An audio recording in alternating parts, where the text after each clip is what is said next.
Assalamualaikum warahmatullahi wabarakatuh.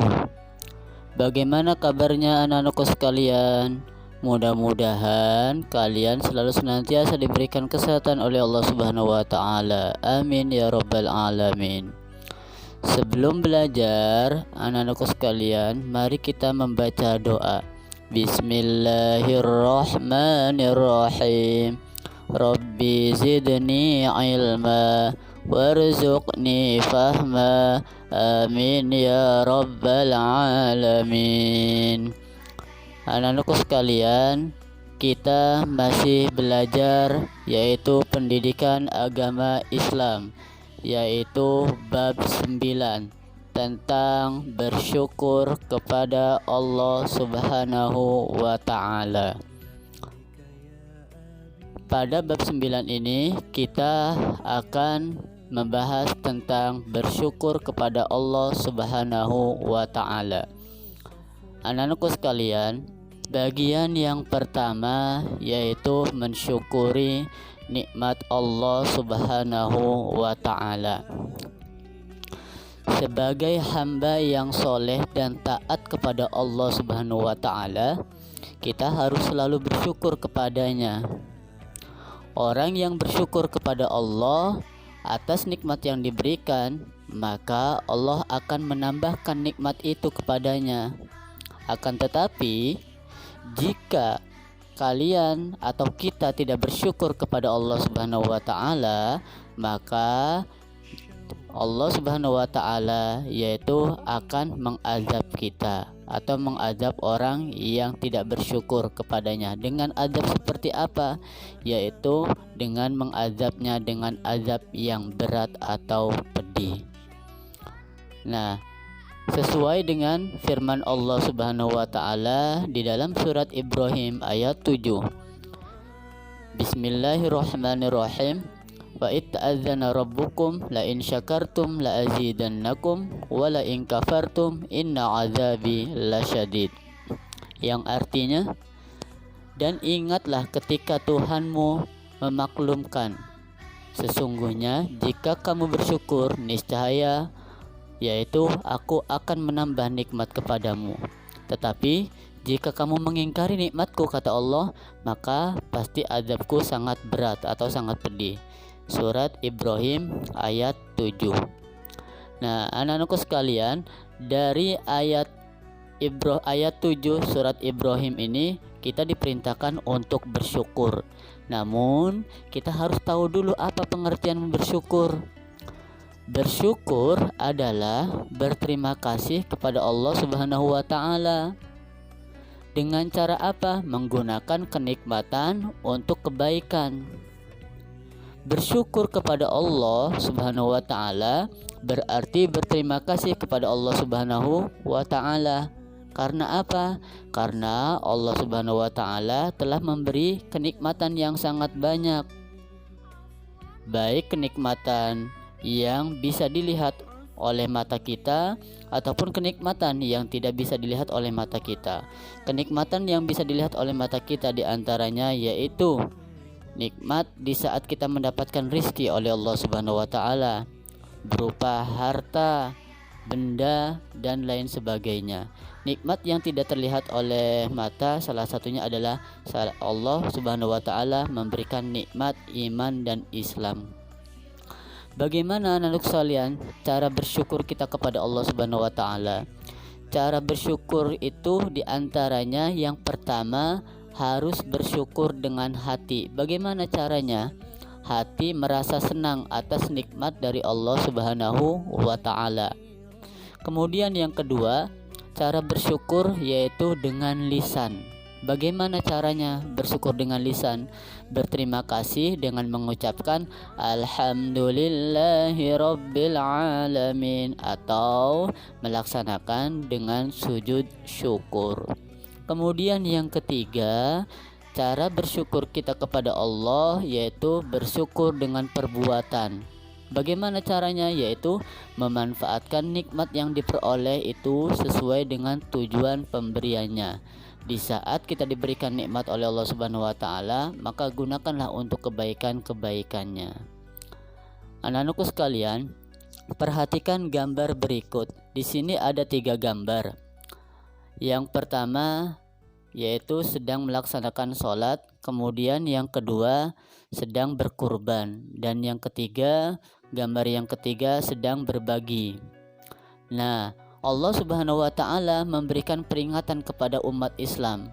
Orang-orang yang bersyukur kepada Allah, Allah akan menambah kenikmatan kepadanya. Akan tetapi, kepada orang-orang yang tidak bersyukur, Allah akan mengazab, memberikan azab atau siksaan kepada mereka. Dari gambar 3 itu menunjukkan bahwasanya kita atau orang itu selalu senantiasa bersyukur kepada Allah dengan cara melaksanakan sholat, berkurban, dan yaitu bersodakoh atau berbagi. Makna peringatan Allah Subhanahu wa Ta'ala itu seperti apa, anak-anakku sekalian? Yang pertama, manusia wajib bersyukur atas nikmat Allah yang telah diterima. Bagaimana caranya? Jika manusia bersyukur, Allah Subhanahu wa Ta'ala akan melipat gandakan nikmatnya. Kemudian jika ia kaya dan bersyukur kepada Allah, akan menambahkan kekayaannya. Jika ia pandai dan bersyukur juga kepada Allah Subhanahu wa Ta'ala, Allah akan menambah ilmu pengetahuannya. Karena itu sudah janji Allah Subhanahu wa Ta'ala yang pasti kebenarannya. Jadi di saat kita diberikan karunia oleh Allah Subhanahu wa Ta'ala berupa nikmat atau harta, kita harus bersyukur. Kemudian di saat kita kaya, maka harus berbagi. Dan yang ketiga, di saat kita pandai, kita juga harus yaitu bersyukur agar Allah Subhanahu wa Ta'ala memberikan tambahan pengetahuan kita. Anak-anakku sekalian, kemudian yang kedua, manusia yang tidak bersyukur akan dihilangkan nikmatnya oleh Allah Subhanahu wa Ta'ala. Orang yang tidak bersyukur disebut yaitu orang yang kufur. Apa itu kufur? Kufur adalah mengingkari bahwa dirinya mendapatkan nikmat Allah Subhanahu wa Ta'ala. Orang yang kufur adalah mengingkari bahwa dirinya mendapat nikmat dari Allah Subhanahu wa Ta'ala, tidak percaya mendapatkan nikmat dari Allah Subhanahu wa Ta'ala. Jika ia kaya, ia merasa bahwa kekayaannya bukan dari Allah. Jika ia pandai, ia merasa kepandaiannya merupakan hasil usahanya sendiri. Ini orang yang kufur. Orang yang kufur akan diambil kenikmatannya oleh Allah Subhanahu wa Ta'ala. Hartanya diambil, kepandaiannya diambil, kekayaannya diambil, ilmunya juga akan diambil. Orang yang kaya dapat menjadi miskin, sebaliknya orang yang pandai bisa menjadi bodoh. Lantaran karena apa? Karena kufur atau mengingkari pemberian Allah Subhanahu wa Ta'ala. Ya, anak-anakku sekalian, seperti apa kenikmatan yang diterima dari Allah Subhanahu wa Ta'ala itu? Di antaranya yang pertama, Allah Subhanahu wa Ta'ala yaitu memberikan kesehatan. Badan kita diberikan kesehatan oleh Allah Subhanahu wa Ta'ala. Bagaimana cara kita menggunakan kesehatan ini? Yaitu kita gunakan dalam rangka beribadah kita kepada Allah Subhanahu wa Ta'ala. Kemudian yang kedua, Allah memberikan kenikmatan yaitu keimanan. Allah Subhanahu wa Ta'ala memberikan petunjuk kepada kita. Dengan petunjuk Allah ini kita bisa melakukan apa yang diperintahkan oleh Allah Subhanahu wa Ta'ala. Salah satunya adalah sholat, berkurban, dan lain sebagainya. Kemudian yang ketiga, Allah Subhanahu wa Ta'ala memberikan nikmat kepada kita berupa kekayaan. Allah Subhanahu wa Ta'ala memberikan rizki berupa harta benda. Dengan banyak uang, banyak harta, benda yang lainnya, kita harus yaitu berbagi, tidak boleh kikir ataupun pelit. Nah, anak-anakku sekalian, kemudian yang keempat, Allah juga memberikan yaitu kesempatan atau waktu kepada kita. Bagaimana cara menggunakannya? Allah Subhanahu wa Ta'ala memberikan waktu untuk hidup di dunia ini.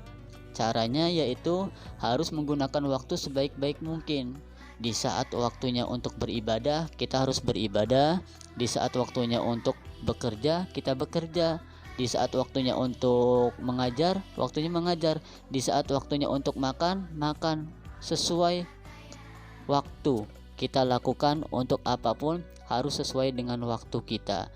Karena waktu itu lebih berharga daripada emas. Gunakan waktu sebaik mungkin atau kesempatan itu. Kemudian anak sekalian, Allah Subhanahu wa taala yaitu memberikan kita berupa ilmu pengetahuan. Kita memiliki banyak ilmu pengetahuan sehingga kita mengetahui banyak hal. Mengetahui mana yang baik dan mana yang buruk.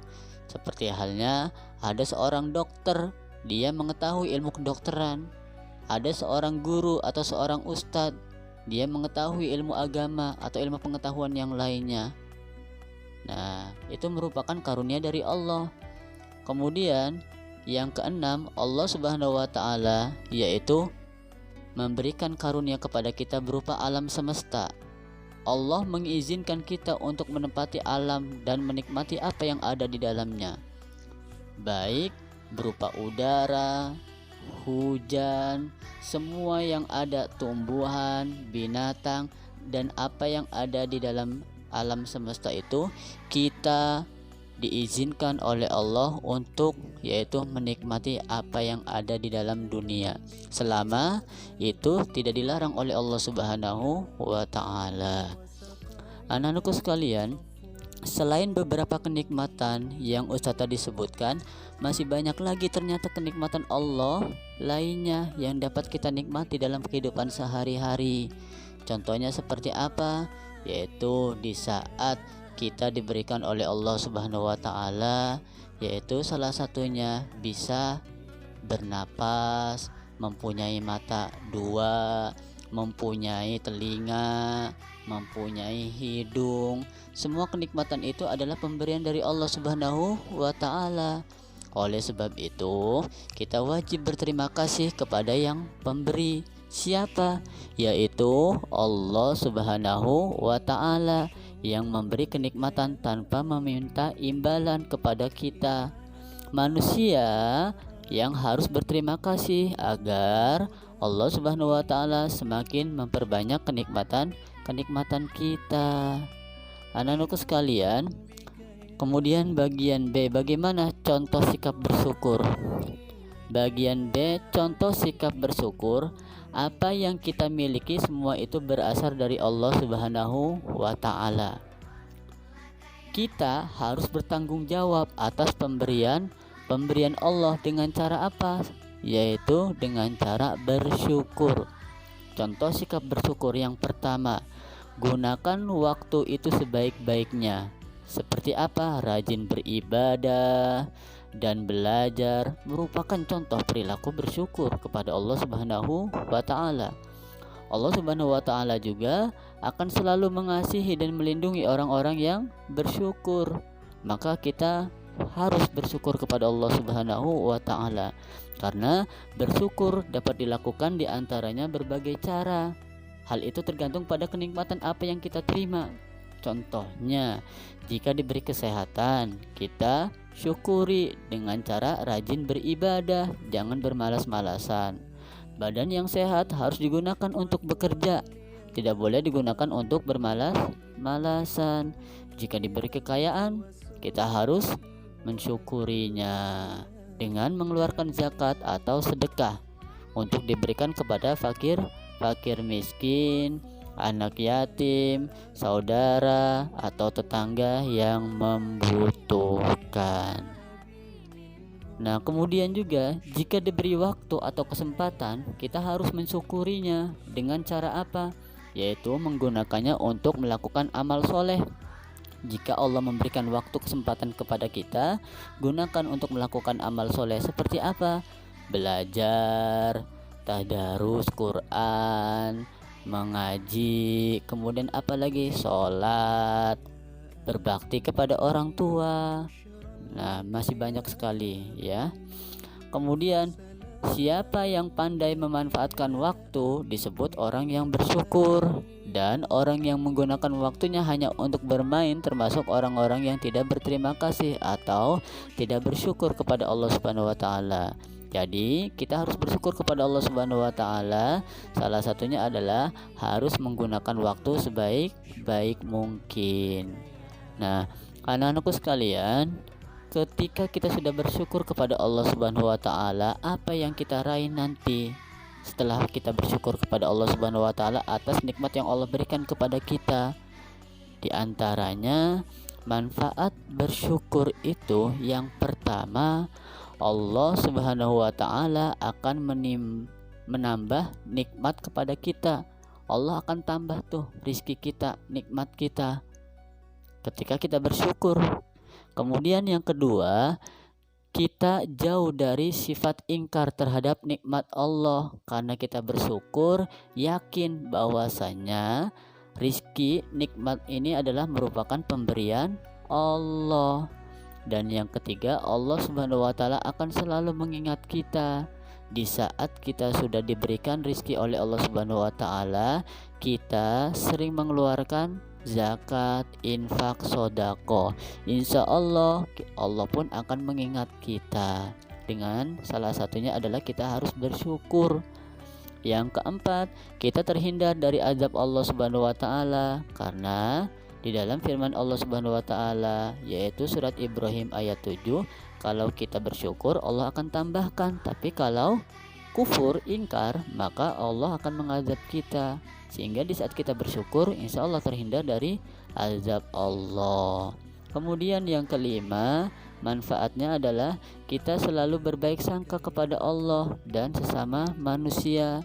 Kita harus berbaik sangka, husnuzon kepada Allah Subhanahu wa taala, dan sesama manusia juga tidak boleh saling iri, saling dengki. Kemudian yang keenam, kita terhindar dari sikap sombong. Orang yang bersyukur, dia tidak akan merasa sombong karena dia yakin bahwasanya semua pemberian baik berupa nikmat harta, kemudian kesehatan, semua yang Allah berikan kepadanya itu merupakan hanya titipan dari Allah Subhanahu wa taala. Sehingga apa yang patut disombongkan? Sehingga dia tidak menyombongkan dirinya, dia selalu senantiasa bersyukur kepada Allah Subhanahu wa taala. Kemudian yang terakhir, hati kita akan menjadi lapang dan tenang serta bahagia. Karena kita sudah bersyukur, maka hati kita merasa tenang dan bahagia, tidak galau, tidak gelisah, dan tidak merasa kesepian, tidak merasa sesuatu yang tidak mengenakan pada hati kita. Karena dengan cara bersyukur, insya Allah hati kita pun akan menjadi tenang, bahagia, dan lapang. Ya, anak-anak sekalian, mungkin itu diantara pembahasan yang Ustadz sampaikan dari bab 9 tentang bersyukur kepada Allah Subhanahu wa taala, dan cukup sampai di sini. Terima kasih. Assalamualaikum warahmatullahi wabarakatuh.